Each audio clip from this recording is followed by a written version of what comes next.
ਤਿੰਨੇ ਰਿਆਸਤਾਂ ਨੇ ਜਿਹੜੀਆਂ ਇਹਨਾਂ ਨੂੰ ਕਲੈਕਟਿਵਲੀ ਆਪਾਂ ਫੂਲਕੀਆਂ ਮਿਸਲ ਕਹਿ ਦਿੰਦੇ ਪਰ ਇੱਕ ਚੀਜ਼ ਇੱਥੇ ਧਿਆਨ ਰੱਖਣ ਵਾਲੀ ਹੈ ਕਿ ਫੂਲਕੀਆਂ ਮਿਸਲ ਆਈਡੀਓਲੋਜੀਕਲੀ ਜਾਂ ਆਈਡੀਅਲੀ ਸਿੱਖ ਮਿਸਲ ਨਹੀਂ ਸੀਗੀ। ਉਹਦੇ ਕੁਝ ਫੈਕਟਸ ਨੇ, ਚਾਹੇ ਤੁਸੀਂ ਕਰਮ ਸਿੰਘ ਹਿਸਟੋਰੀਅਨ ਨੂੰ ਪੜ੍ਹ ਲਓ, ਚਾਹੇ ਗਿਆਨੀ ਸੋਹਣ ਸਿੰਘ ਸੀਤਲ ਨੂੰ ਪੜ੍ਹ ਲਓ। ਜਦੋਂ ਪੂਰਾ ਦਲ ਖਾਲਸਾ ਅਬਦਾਲੀ ਹੁਣਾਂ ਦੇ ਨਾਲ ਆਡਾ ਲੈ ਰਿਹਾ ਸੀਗਾ, ਉਦੋਂ 1764 ਦੇ ਵਿੱਚ ਅਬਦਾਲੀ ਨੇ ਬਾਬਾ ਆਲਾ ਸਿੰਘ ਨੂੰ ਰਾਜੇ ਦਾ ਟਾਈਟਲ ਦਿੱਤਾ।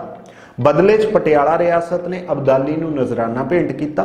ਬਾਬਾ ਆਲਾ ਸਿੰਘ ਅਬਦਾਲੀ ਨੂੰ ਲਾਹੌਰ ਤੱਕ ਛੱਡ ਕੇ ਵੀ ਆਏ, ਜਿਹਦਾ ਨਤੀਜਾ ਇਹ ਹੋਇਆ ਕਿ ਦਲ ਖਾਲਸਾ ਨੇ ਨਾਰਾਜ਼ ਹੋ ਕੇ ਪਟਿਆਲੇ ਤੇ ਚੜ੍ਹਾਈ ਕਰ ਦਿੱਤੀ, ਭੰਗੀਆਂ ਮਿਸਲ ਨੂੰ ਮੂਹਰੇ ਲਾ ਕੇ। ਉਸ ਲੜਾਈ ਦੇ ਵਿੱਚ ਹਰੀ ਸਿੰਘ ਭੰਗੀ ਦੀ ਗੋਲੀ ਲੱਗਣ ਕਰਕੇ ਮੌਤ ਹੋ ਗਈ, ਪਰ ਫਿਰ ਵਿੱਚ ਸਰਦਾਰ ਜੱਸਾ ਸਿੰਘ ਦੇ ਪੈਣ ਕਰਕੇ ਇਹ ਮਾਮਲਾ ਸ਼ਾਂਤ ਕਰਵਾਇਆ ਗਿਆ ਪਟਿਆਲਾ ਰਿਆਸਤ ਨੂੰ ਤਨਖਾਹ ਲਾ ਕੇ। ਇਸੇ ਤਰ੍ਹਾਂ ਜਿਹੜਾ ਜੀਂਦ ਰਿਆਸਤ ਦਾ ਗਜਪਤ ਸਿੰਘ ਸੀ, ਉਹਨੂੰ ਰਾਜੇ ਦਾ ਟਾਈਟਲ ਦਿੱਤਾ ਸ਼ਾਹ ਆਲਮ ਨੇ।